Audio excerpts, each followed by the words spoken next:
Dikisahkan dalam Sahih Al-Bukhari dan Sahih Muslim, peristiwa ini terjadi pada saat Perang Khandaq.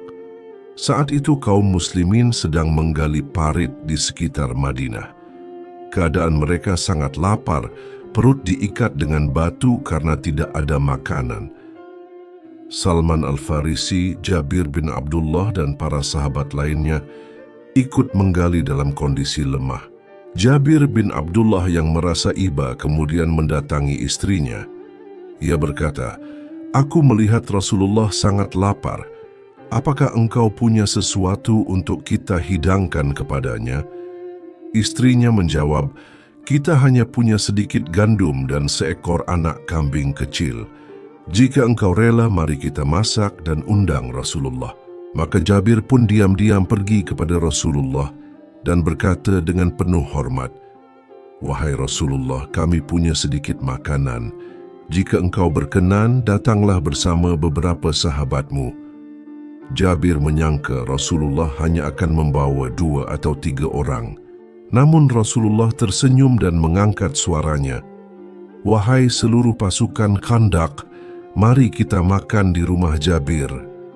Bayangkan, ratusan sahabat yang sedang kelaparan ikut bergerak menuju rumah Jabir.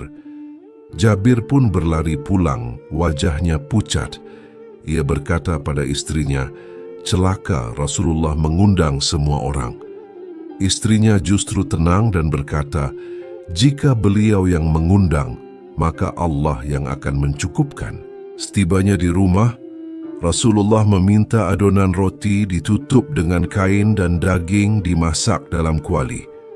Beliau lalu meniup dan mendoakan makanan tersebut.